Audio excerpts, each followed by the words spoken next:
Welcome to another North-South podcast. Today we're joined by Lungani Zama. Lungani is an international sports and travel writer who has been printed in a number of publications.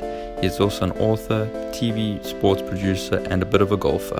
Let's get into it. So thanks again, Lungani, for making the time for us this evening. One of the first things I wanted to ask you about is what got you into journalism initially.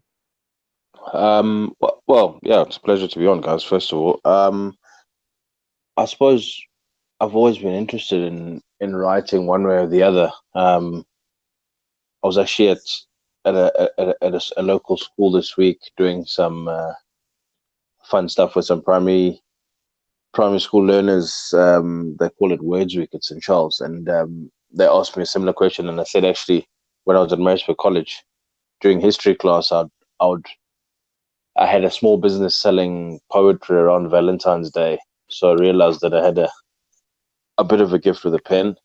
So February was usually quite a profitable month for me. Not that my marks were very good, but I found a niche, scribing for those who couldn't quite articulate. Oh, that's very interesting. I mean, I never thought about that as a business opportunity. That's quite, especially in like a boys' school. I mean, that's like the part that doesn't come to us naturally is the emotional stuff, especially putting it on paper or spelling in our handwriting is often off. But you've always had a passion for sport, it looks like, especially because you write about it all the time. What are some of your first memories of sport? Maybe perhaps going to a specific match or watching a specific match or specific sport itself on TV? Yeah, obviously, come from a family of 4 boys, so always had one sport or the other going on all the time, whether it was cricket in the backyard or making up a vague mountain biking course around the house, or the even dodgier reenactment of WWE. It's always been one or the other. So, but in terms of actual sports, going to Maritzburg College was definitely what piqued the interest. Boys' school, 1,200 boys, very competitive. And I just remember the first compulsory rugby match that we went to, which was college against my class. And as a second form at college, you actually don't see any of the match because you're sitting directly behind the grade 12s, but you're expected to shout more than anyone else because you're new to the school. And the only reason I knew we won is because I saw the drop goal go over the post and college beat my class 2019. And I just remember going home feeling very proud of a match that I hadn't seen. And I guess college for 5 years sort of instills that strong sporting culture within you. And what kind of sports did you play in high school? Actually, I played cricket. I played. I actually made it all the way to first team eventually as a leg spinner. Tough, obviously, but just persevered and B team pretty much all the way until grade 11, and then in the final term at trials, it all came right and went to Uffies. I think we're having Uffies or Pretoria Boys High. One of the schools in Pretoria was having a centenary. I think it might be PBHS actually. And we were unfortunate enough to run into the Uffies first team that year, which included Mr. Francois du Plessis, Mr. Abraham de Villers, Heino Kuhn. Yeah. And you very quickly realize that there are some people who are going to play professional cricket and there's some others who will play social cricket. And then we ran into the same group of guys a couple of years later playing under 19 3-day cricket. And at that stage, you still hold the ambition that maybe actually, you may become a professional. And I remember I took two wickets in a row and AB balked in, and he was facing the hat-trick ball. And I thought, okay, here we go. This is it. You AB can be one of your victims of a hat-trick. You're definitely on your way. I think he blocked the first one and he didn't block much else after that because he made 200 and Faf made 150. And then the bowling attack, which included a 16-year-old guy was the fastest in the country at the time, called Francois Nkuna, who everyone was scared of. I mean, even the Titans players at the time were apparently quite scared of facing him at practice. He was just massive, big like a West Indian, and 16 years old. And first ball, Faf walked past me and said, Francois was going to knock you on the head because apparently you said something to him. And I looked at this, I said, I'm not even said anything to anyone. I'm a leg spinner, I wouldn't chirp anyone. And first ball, this guy, first ball, and it wasn't actually that short when I think of it now, but because Faf had whispered in my ear on the way past, ducked a little bit, yeah. I ducked pretty much into a length ball. And as I ducked, I realized that it's not short enough. But by that stage, 135, 140 clicks an hour, it's too late to change your mind. So I just closed eyes and braced. And he hit me so hard, I almost fell into the stumps. And the 12th man was a good friend of mine, Clint Boyer, who ended up playing for SA under 19. And instead of running onto the field with some medical supplies, he ran on with a towel and an empty water bottle. And all he said was, I just wanted to come and laugh at you because I've never seen someone get hit so hard. So, yeah, fun times. And what was it like to, if you think back now, that you played cricket against some of these guys that have gone on to become international superstars in the game? It must make you feel a little bit easier knowing that you kind of were playing against some of this. Yeah, look, I mean, as schoolboys, you don't know where your career is going to end up, and it's stupid to think it now, but you know, we played half the Proteas team now because the next week we went down and played in Cape Town, played against Western Province, and Vernon Philander opened the bowling for them, and JP would have played for them as captain, but he was picked for the Cobras. So, you know, you are a step or two away from something, but I think deep down you also realize that it comes a lot more naturally to some people, which is fine because, you know, we don't all have the same gifts in life. But it was pretty fun now looking back, thinking that as those careers were taking shape, that for a while you were on the same level, but then obviously once you get on the field and it's one-on-one, you quickly realize why people are rated from the age of 15, 16. They talked about as the next big things because they were, you know, AB was a class above. Vernon Philander could make the ball talk as much as he does now. He was doing it back then. I mean, he'd bowl you outswinger, in-swinger, and you'd play and miss all three. And you realize that, you know, you're dealing with quality here. So it's no surprise that they've got to the levels that they've reached. And it was pretty fun because obviously you want to test yourself to the best of your abilities until your ability stops, and then you realize that, okay, maybe you need to get off this train. And yeah, I was quite lucky that sports journalism was sort of the next platform, because if you're not quite good enough, I think my first sports editor, the Witness John Bishop, said those who can do and those who can't write. So I chose the writing because obviously I wasn't gonna play forever. So you said you're a leg spinner. I wanted to ask you about Imran Tahir. He's quite an expressive person when he celebrates and things like that. Cricket is quite a conservative sport, especially how it was founded. There's no real space in the game for that stuff those days, especially. It's sort of seen like you've bowled the guy out and now you're sort of rubbing it in his face, the way Tahir carries on sometime. Do you think there's a place for like that sort of extravagant sort of celebrations in the game? Because especially like I referenced the other day's celebration where he stood there just, going absolutely mad. And I don't even think we won the game at that point. He just got a wicket. Like it clashes a little bit, in my opinion, with cricket and that sort of exuberant celebrations. What are your views on it, especially being a leg spinner as well? Is there sort of leg spinners are very sort of, they sort of work very technically and that's how they get their wickets and it's a big thing for them? Yeah, look, I'll have to disagree with you on the exuberance of leg spinners. I think it's a fantastic thing. I think it's an art, first of all. And if I knew how hard it was when I started, maybe I wouldn't have been a leg spinner, because it's the most difficult skill in the game. When you get it right, though, I'm sure it's a bit like mastering a piece of a musical instrument of some sort, and you can do it effortlessly. So I can understand the lure of trying to be a leg spinner, and everyone, obviously, after Shane Warne's ball of the century, everyone's always tried to recreate that. And I'm sure as leg spinners or aspiring leg spinners, we've all had that one ball that comes out the fingers just perfectly, and you hit click and you see it dip and you see it turn past the bat, and the batsman has, that reaction of what's just happened. But it is the most difficult skill in the world, wrist spin. So if you're passionate and you give send-offs and you expressive, you have to be a little bit crazy to bowl leg spin in the first place, because you will suffer. You will bowl bad balls.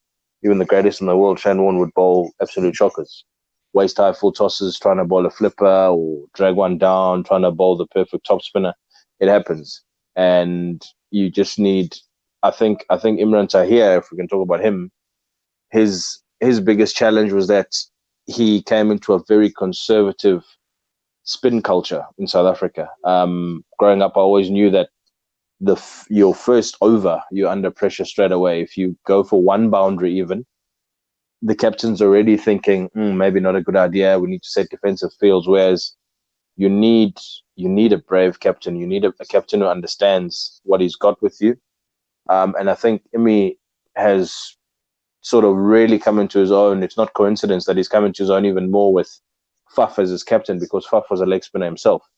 And Faf understands and reads Imi more, understanding what he needs, what kind of field he needs. Even sometimes getting hit for two boundaries in a row is not a train smash, because he can see that the ball's coming out the hand well enough, and he knows it's only a matter of time actually before he gets the batsman out. So the batsman's more than anything bluffing. But you need a strong captain who's going to back you. And I think for a long time maybe Imi was misunderstood. Leg spinners are not like off spinners, which is the South African staple.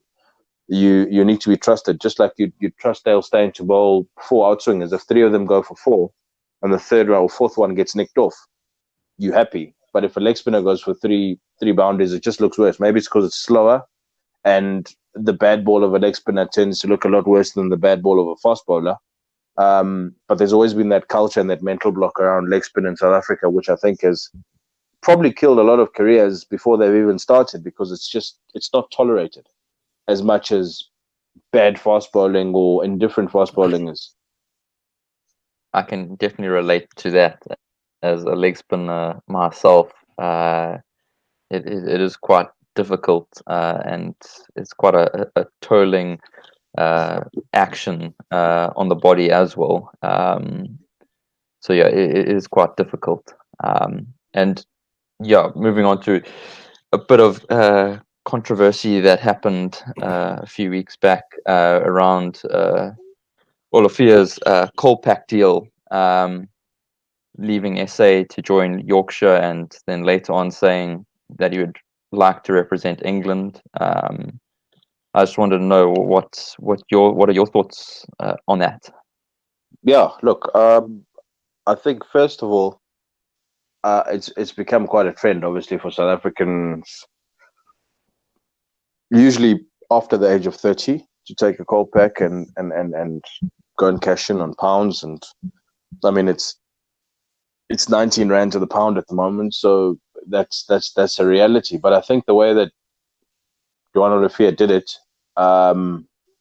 left quite a bitter taste in the mouth for a lot of people. And there's several people debate. There's several debates, especially on social media, regarding people's thoughts on what he did and how he did it.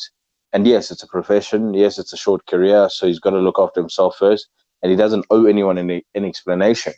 But I think as a professional sportsman, as a South African sportsman, once you've opened up the explanation avenue, and your first explanation is the security of your family, you're looking to extend your career and play all 3 formats, that first bit was understood. Okay, fair enough. Yorkshire have offered you £500,000 over 3 years with the possibility of extending. Okay, we can sort of understand that. There's a lot of fast bowlers in South Africa. You're not guaranteed, which rightly so. Not even Dale Steyn is guaranteed a place in the spot when everyone's in the team, and no one should ever be. But then to turn around in your first interview with the English press and say, oh, actually, I'm I'm looking forward to playing for England once I qualify.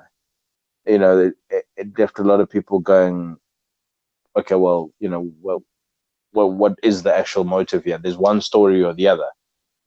South African public was surprised but understood the initial security reason given, both financial security and personal security. We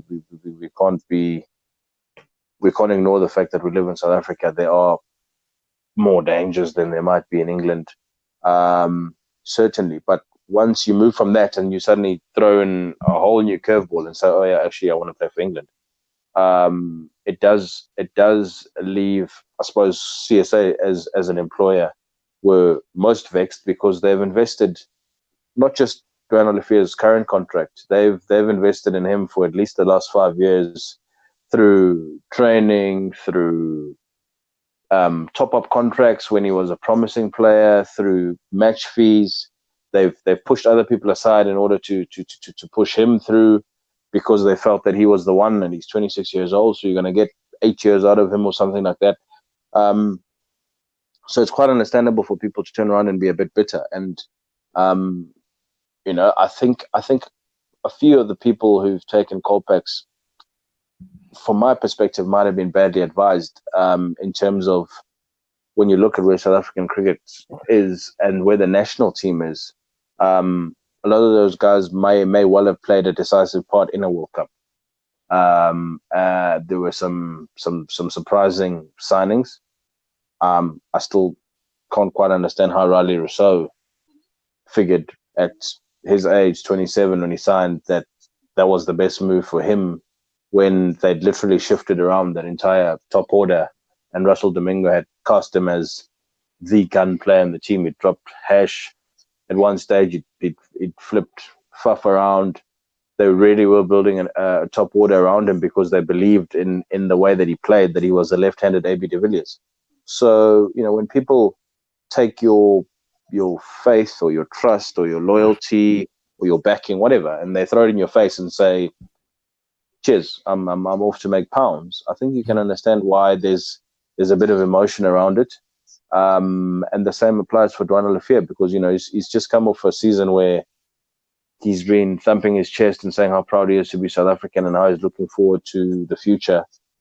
And meanwhile, you're negotiating a deal on the side. Not that you can't negotiate a deal on the side, but you've sat in a change room and you've lied to your teammates, you've lied to your country, and whether or not these things matter anymore to players is up for debate, obviously. But deep down, he knew that as he was playing for Pakistan, he was in the middle of negotiating a deal that was going to take him away from South African cricket.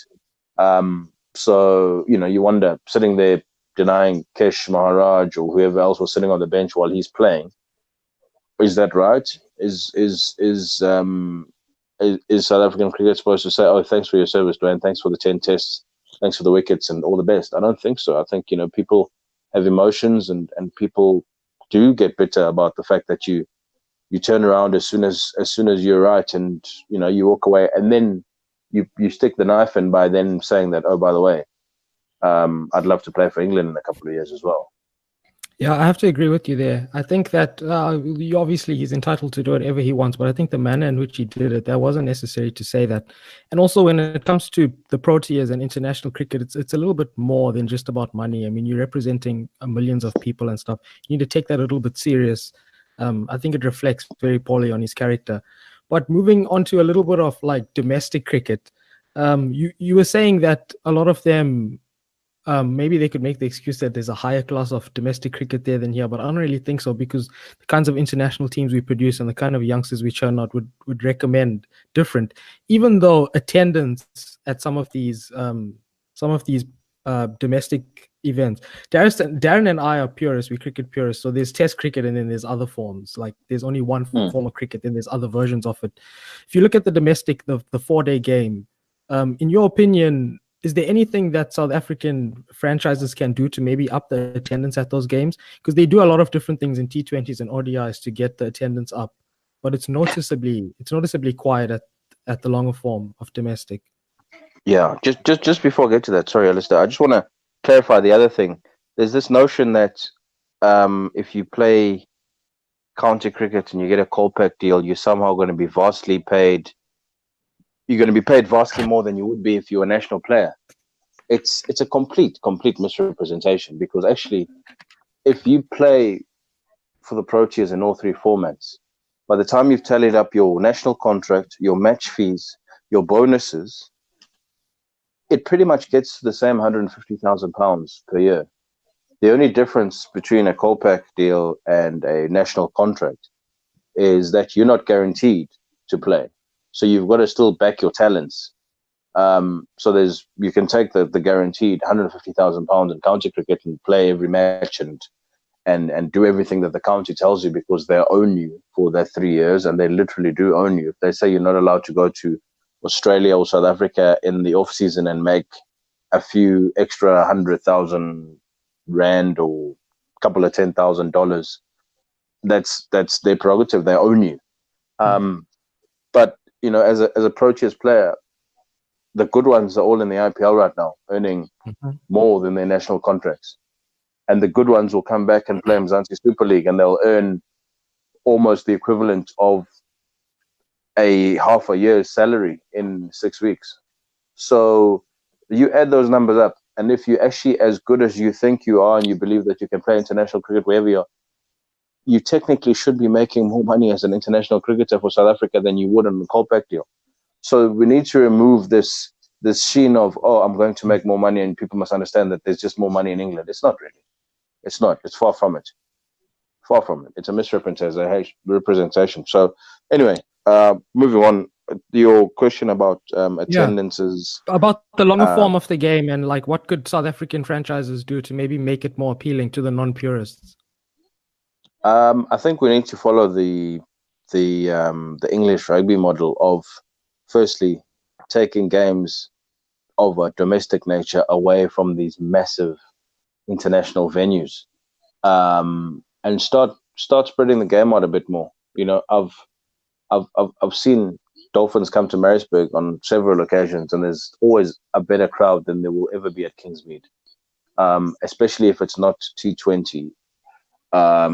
Even the 50 over games have been better attended in Maritzburg than they have been in Durban, and that goes to novelty. If you take a higher level of cricket to an area that's not accustomed to that elite level, there is going to be interest because it's new. Even if it's not 10 Proteas playing, it can only be 2 when there's several up and coming players.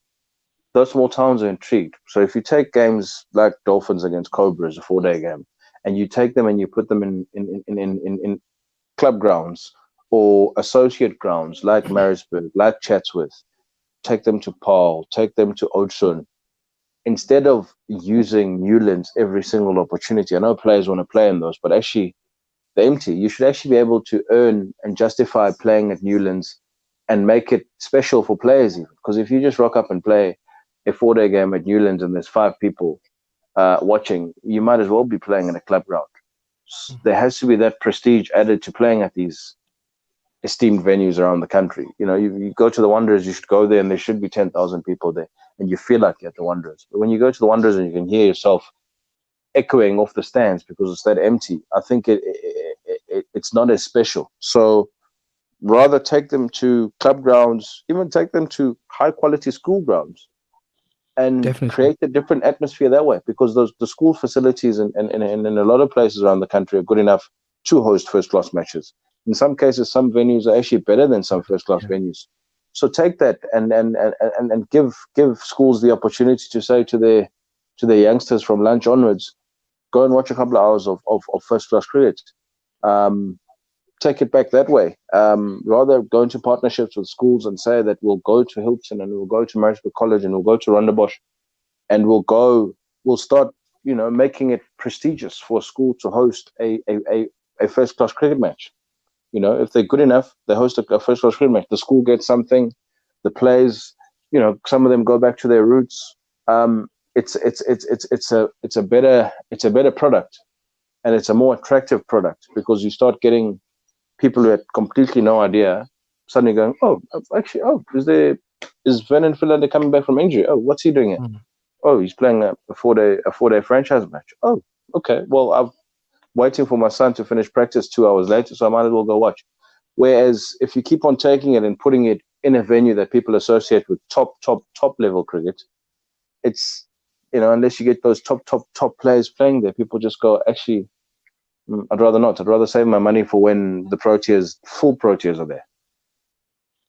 I love that idea. I think you should probably look at applying to a job at CSA, spreading these ideas to them, because I think that would be a fantastic idea. Yeah, and I just while you were speaking about that, I thought it back. I think it was a year or two ago during the Sharks warm up to the Currie Cup or Super Rugby. They went and played some warm up games around KZN, from Richards Bay to Kokstad to Escort and that. And I thought that would be a great thing. You could take the Dolphins and take them to all these different towns and hamlets across KZN, and just give all these places just a game, a season or something like that. I'm pretty sure it would bring in a different, unique crowd that might take a lot from it. Yeah, obviously the franchises then lose that home ground advantage. But what do you want to do? Do you want to grow the game and take it into different places and make it more accessible to different markets that may unearth more talent for the game as a whole?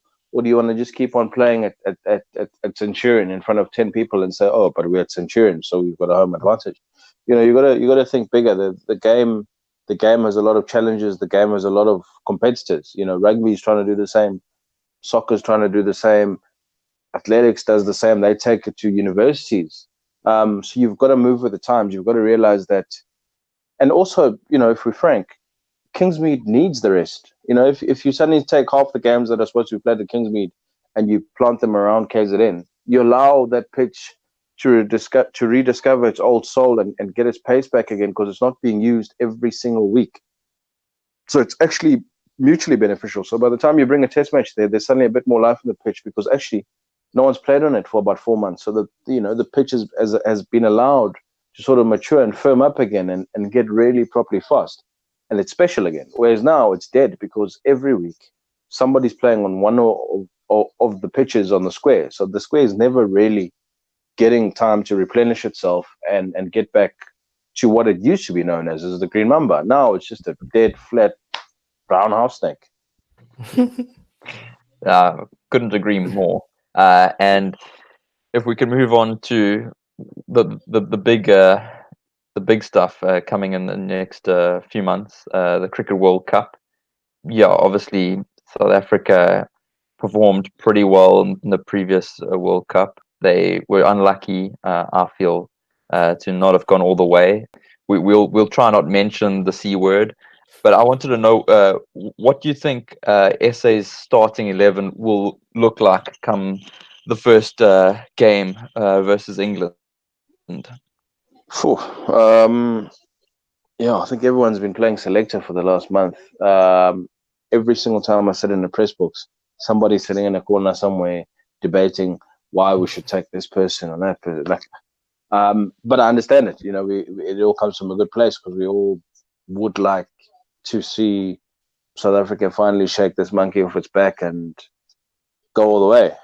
But look, if I was the convener of selectors and I had to pick an 11 based on current form, obviously Quinton de Kock. But I'd go Quinton de Kock, and I'd go him to open with Ariza Hendricks. I know the jury's out and he lost form at the wrong time, but I think he plays with enough freedom that on those tracks in England in early summer, once you get past England and you start going south and you start playing on a lot of the flatter tracks, it's not going to move much. And he's the kind of guy who's not as known as, say, an Aiden Malcolm, who's already been worked out by a few of the Asian teams, that maybe his playing of spin early in his innings is not as sure as he is against pace, for example. India worked that out in that series that he captained in the one-day series last season. So they've got plans that are set for him. Whereas Reza Hendricks would be a bit more of an unknown, not a complete unknown, but I think he's the kind of guy, when he catches fire, he can go through a purple patch. So I would pick him to open. And then I'd go 5 for 3. I would go JP Dumini at 4. Well, that's interesting. JP Dumini at 4 with Rassie van der Dussen at 5, but the two of them depending on the match situation. If there's a need to accumulate, I think I would put JP, but if there's a need to put the hammer down, I think Rassie van der Dussen is definitely a guy who's been overlooked or overshadowed by others who sort of have flash in the pan seasons. But the guy's actually done it for a decade in South African cricket. And if you watch the Mzansi Super League pretty closely, you'd know that at least 60% of the Josie Stars games, when they really had to win them, Rassie van der Dussen stepped up to the crease and went from 0 to 200 miles an hour in a matter of 10 balls. And he hits it as far as anyone. He can finish as well as anyone. But he's also got different gears. If he needs to accumulate, he can, as he showed in the appearances that he's made this summer against Pakistan and Sri Lanka. So I think he's adaptable, which is important. And I think JP is adaptable as well. For those two, left-hand, right-hand, players who can play the situation, players who are experienced, I think the JP that went to Sri Lanka in the one-day series there, if they can get that JP at the World Cup, South Africa have a very good chance. Faf's in very good form. Quinton's obviously in fantastic form. And then Miller at 6, again, guy capable of clearing any ground in the world. If you give him a platform and you give him 4 or 5 overs to settle, he can be as destructive as anything in the world. So that would be my top 6. And then in terms of 7 onwards, I still personally would pick Chris Morris. I know a lot of people ooh and ah and say can't trust him with this and that. I still think he's up there with the cleanest hitters in South African cricket, and I think some players thrive on big occasions, which might sound silly because he's not really thrived in national team, but I don't think he's gone to a tournament for South Africa where he's been given license to be the X factor player. And players like that do need the freedom. It's just like a leg spinner needs the trust of his captain. A player who can win you the match with bat or ball or even a moment to bring into the field, he needs to be able to know that if I try something and it doesn't come off in game 1, I'm not going to be under pressure in game 2 because you trust me enough to know that once it comes off, no team is going to be able to contain me. And I don't think, again, it like I said, it's quite similar to the Imran Tahir bowling leg spin thing, where it takes a lot of time to develop that trust. You know, South African cricket could have very easily lost Imran Tahir after his start in Test cricket and uncertainty in one-day cricket just because they didn't know how to use him. But luckily, we stumbled upon a captain in Faf who could use him, and he's now become the best spin bowler in the world in one-day cricket. Morris didn't quite have that, and yes, he hasn't always performed, but I still think in terms of all-round ability, if you can bowl 140 clicks and you can strike the ball at 200, you know, you can do damage. You can do damage, and I'm sure in this IPL we'll see him do damage more than once for Delhi. He's that kind of player. But if I'm being realistic, he's not going to go to the World Cup, so Andile Peshlugayo at 7. 8 would then be KG, obviously. 9 would be Dale Steyn. 10 Imi, and 11 Lungangidi. I think South Africa have in that attack with JP providing assistance with the ball as the 6th bowler if one of the 5 doesn't come off.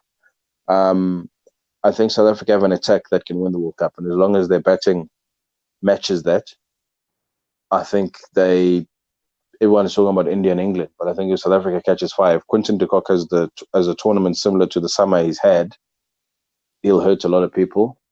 And then he just needs someone to go with him. In terms of one of the accumulators, would be it Faf, be it JP, be it Rassie, to then allow the destructive middle order to do what it does. That's a lot of ifs, obviously, but I think if Quinton de Kock fires up front and he averages 70 plus in the tournament, South Africa have a very good chance, very, very good chance. And I think the team itself is quite comfortable with sort of being underdogs. They've gone into the last 2 or 3 tournaments as one of the leading lights, always because of what they've got. And that expectation sometimes trips them up. But I think this time they know that without AB, bizarrely enough, they may have a better chance because they'll slip under the radar. If they beat England up front, I think they'll make a big statement. But I think also if they lose to England, it depends on the way they lose. If they get absolutely hammered, it could impact their mental state. But if they lose a good game against England, and then carry on about their way until they sort of get to the crunch game against Australia right at the end of the group stages, I think South Africa can cause a surprise in this World Cup. I also think so as well. I think it will be our first final, but we'll get to that in a question or two. Yeah, you know how you said you can see from a young age when a player is going to play professionally. Has there been anyone who perhaps skill-wise has shown that in franchise cricket that they are going to be Proteas one day, but maybe they're just a little bit young? If you could maybe just name one batsman, one bowler that we probably haven't heard of yet, but you've seen something special about him. They don't know. The thing is, they don't waste time these days. If a guy shows a little bit of promise, they generally pluck him. But I must say, I've been very impressed with Marcus Ackerman from the Dolphins. He moved from the Northwest and he's at the Dolphins now. He's not quite got the opportunities that maybe his talent deserves, but the Dolphins' top order is all in form at the moment, so it's hard for him to get in, especially when the Proteas come back. But small left-hander, he just, from the first time I saw him, he just looks like a kid who's always positive. No, not quite as gung-ho as, say, David Warner, but he is always looking to score runs, even with a forward defensive. There's a press forward and he's looking to see if mid-off is aware of the fact that there might be a single. And he plays his shots well. He's stylish. He's a kid I like the look of.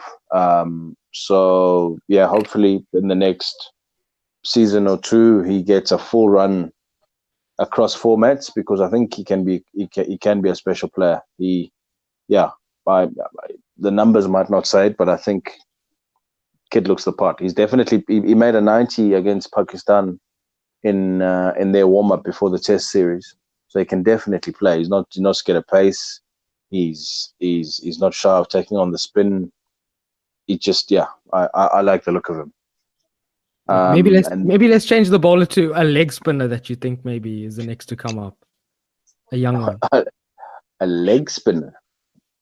There's not many out there. Too often. There's not many out there. Oh, scarce. No, I think in terms of bowlers, we've seen a few blooded already. I mean, between Lutho Sipamla and Anrich Nokia from the Warriors, those are two guys who've both flourished because of the Mzansi Super League, which I think is what it was created for.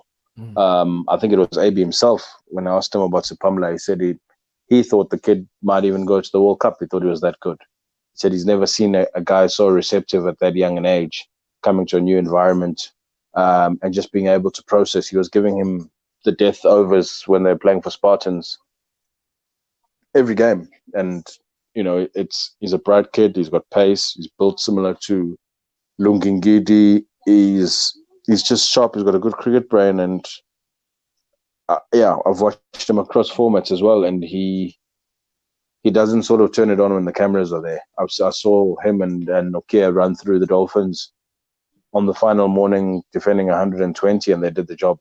So I would say, even though he's sort of broken through, he's not fully immersed himself into national cricket just yet. But when he does, it's going to be very, very tough to start picking a 3-prong pace attack if you still have a Keshav Maharaj playing. It's going to be very difficult because he's a talent. He can make the ball talk. You add him to Ngidi and you add him to KG. You add Nokia into the mix. You add Steyn still wants to stick around for another 2 years because he loves Test cricket that much. There's going to be some very, very good problems for selectors to have in South African cricket, which is why I don't think Duane Olafia would be missed that much. But there's still a way to exit. That's why I don't think a lot of people were disappointed when he left. They were more disappointed at the way that he left. Because even when he came into the team, he was replacing Giddy was injured. Vernon was injured for that first test, which is why he came in to the test match at Newlands. At Centurion. And then he stayed on for Newlands because he'd obviously taken the wickets, and then it used to snowball from there. But his initial opening was because Lungi had got injured on the Australian tour and Vernon wasn't quite 100% fit. So always produced fast bowlers. South African cricket has always produced fast bowlers, and there will be 2 or 3 more names that pop up again by this time next year. It's just part of the culture, just like India or Pakistan always produce top-class spinners and wristy players. South African cricket always produces fast bowlers, just like Australian cricket. And then, yeah, if we could carry on moving to the international scene again, in the World Cup, I just want to know, are there any players or teams that you think could be like dark horses in the World Cup that might slide under the radar, but they might have that X factor for their team? Yeah, I think I did really enjoy the way Pakistan played the whole summer. Actually, Test cricket, they were a couple of batsmen performances short of really pushing the Proteas, and I think their defeat to the Proteas in the Test series may have helped Sri Lanka win the Test series, because they pushed South Africa hard all summer, and South Africa might have relaxed and thought, "Oh, we've gone past the hard bit. We've seen off Pakistan. We'll be fine against Sri Lanka," and maybe didn't quite have the same intensity because Pakistan pushed them hard in all 3 Test matches, even though they lost. I think they've obviously got recent history, having won the Champions Trophy 2 years ago in the same venues, and I just think it's hard to quite explain it, but Pakistan and West Indies are 2 teams who we know have financial issues domestically.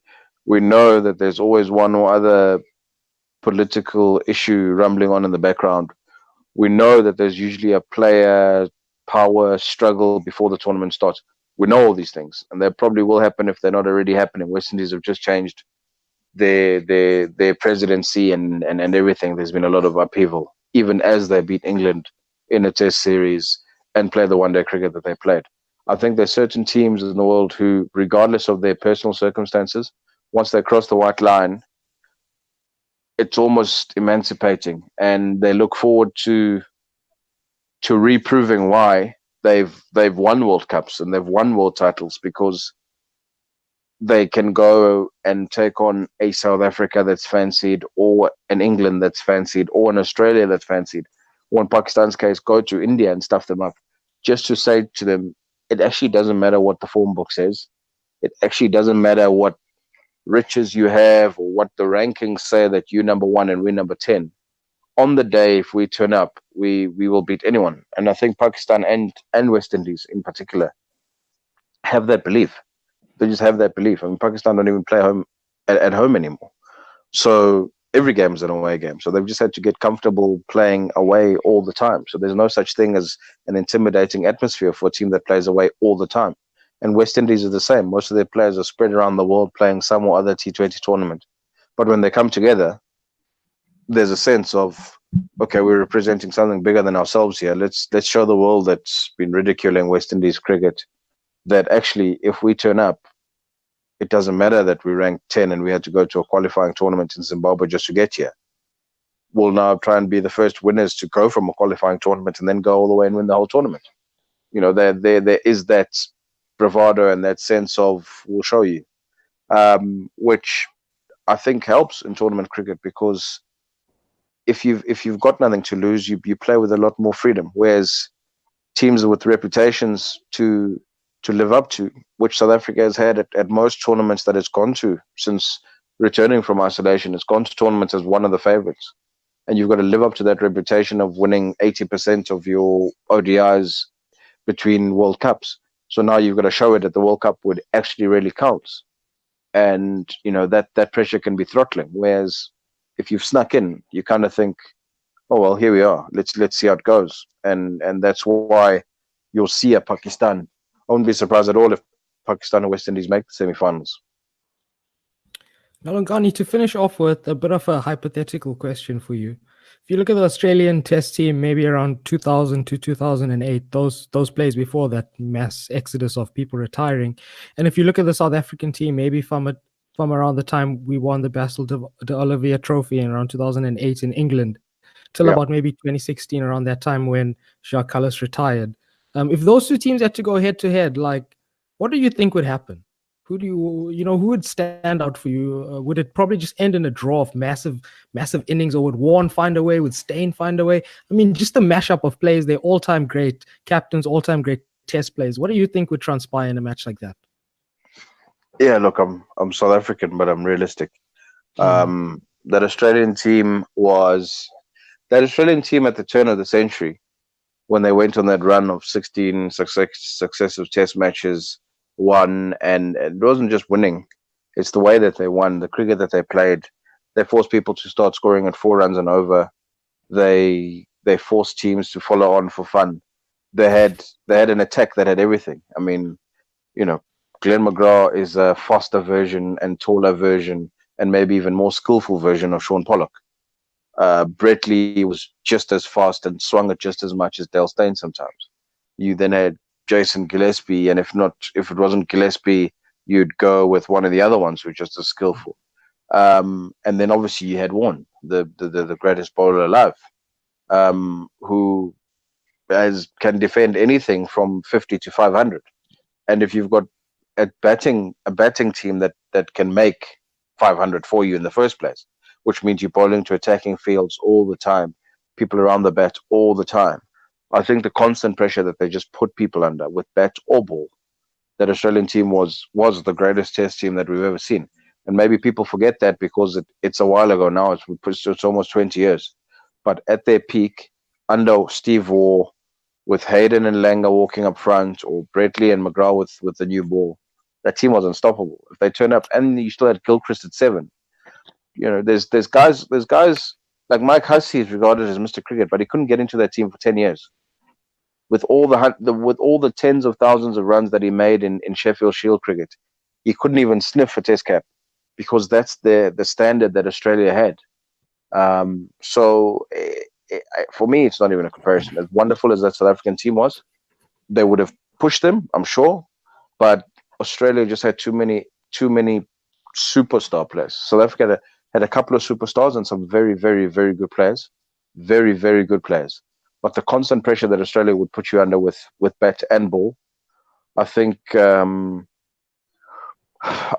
you'd have to maybe look to the West Indies sides of the 80s with 4 fast bowlers all bowling over 90 miles an hour and just intimidating you all day. And then they also had a very good batting team with Viv Richards and Clive Lloyd and Greenwich.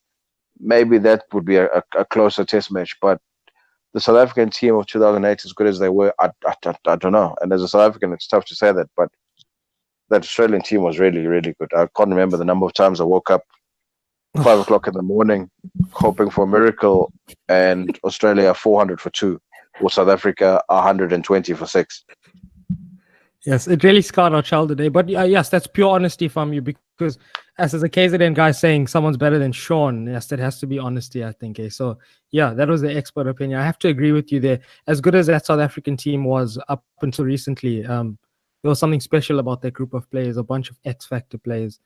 But thank you so much for joining us this evening. We really enjoyed hearing your opinions about international as well as domestic cricket.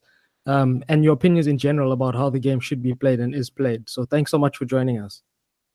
Yeah, man, it's my absolute pleasure, and hopefully the World Cup delivers on all fronts. And obviously, from a South African perspective, if that curse of forever and ever can finally end on mid-July, it would make the world a far more peaceful place, because I'm sick and tired of hearing from Australians and English people and Indians and anyone else who's won a World Cup about how South Africa is impossible to do. I've actually got a bet on with a couple of journalist mates and a couple of the players. I haven't cut my hair in about 10 years, but if South Africa do make it all the way, I'm more than happy to do that. Oh, wow. Okay. Then maybe we'll be speaking to Paul Lungani the next time we have you on. But I think we'll be happy with the final for a lot of us, just to get that hype around the final. No, I don't think so. I think we need to make it to the final the first time before we make it. No, I don't think so. If you make it to the final and then lose it, can you imagine making it to the final and then losing? Chances of seeing C wording in the final are higher than any other point, but we'll see. Anything's possible, like you said. And like you said, the first time we're going in a slightly underdog, so that usually works out in sport for people rather than the favorites. Yeah, 100%. I think they've got 2 match winners this time, 2 genuine match winners in Quinny and in KG. 2 youngsters not scarred by previous World Cups. Who play the moment, who are the best in the field in their positions. So if they catch fire, if those 2 catch fire, anything's possible. Thanks again, Lungani. Thanks for listening, and please remember to subscribe and follow us on our different social media pages. Catch you next time.